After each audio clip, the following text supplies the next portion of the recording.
ओठांनी फक्त बोलायचं नसतं, ओठांनी ओठांजवळ जायचं असतं भेटायला. तिला जवळ घेताच तिच्या पापण्या लागतात मिटायला. तिच्या कानावरची बट मग हळूच मागे सोडतो. तिच्या गानावरची बट मग मी हळूच मागे सोडतो. तिच्या कानावरची बट मग मी हळूच मागे सोडतो. ती असते उभी, थोडं जवळ ओढतो. कविता थोडं डोळे लावून इमॅजिन करून ऐकून बघा. बघा याच्या ओळी पुन्हा एकदा डोळे लावून.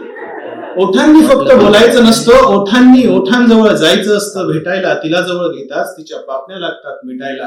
कानावरची एक बट मग मी हळूच मागे सोडतो. ती असते जवळ, तिला अजून जवळ ओढतो. घट्ट होत जाते मिठी, एक होत जातो श्वास. प्रमोद. घट्ट होत जाते मिठी, एक होत जातो श्वास. त्यात संथ लई मधून होतो समाधीचा भास. अंग अंग शहारत. डोळे उघडून बघू शकता. अंग अंग शहारत आणि गालावरती येते लाली. अंग अंग शहारत आणि गालावरती येते लाली. अंग अंग शहारत आणि गालावरती येते लाली. तेवढ्यात आईचा आवाज येतो, उठ मेल्या, ओपडीला जायची वेळ.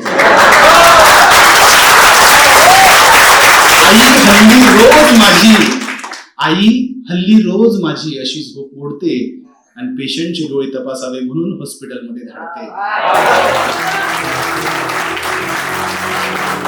ओठांनी फक्त बोलायचं नसतं, ओठांनी ओठांजवळ जायचं असतं भेटायला. तिला जवळ घेताच तिच्या पापण्या लागतात मिटायला.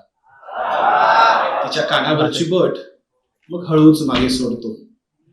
तिच्या गानावरची बट मग मी हळूच मागे सोडतो. तिच्या कानावरची बट मग मी हळूच मागे सोडतो. ती असते उभी, थोडं जवळ ओढतो.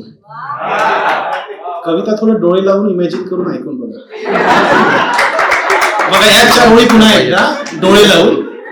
ओठांनी फक्त बोलायचं नसतं, ओठांनी ओठांजवळ जायचं असतं भेटायला. तिला जवळ घेताच तिच्या पापण्या लागतात मिटायला.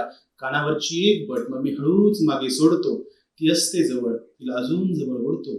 घट्ट होत जाते मिठी, एक होत जातो श्वास. प्रमोद. घट्ट होत जाते मिठी, एक होत जातो श्वास. त्यात संथ लई मधून होतो समाधीचा भास.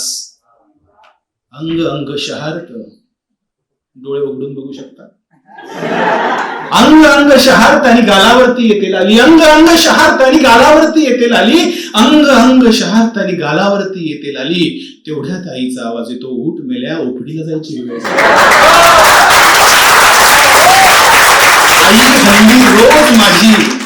आई हल्ली रोज माझी अशी झोप मोडते आणि पेशंटचे डोळे तपासावे म्हणून हॉस्पिटलमध्ये धाडते.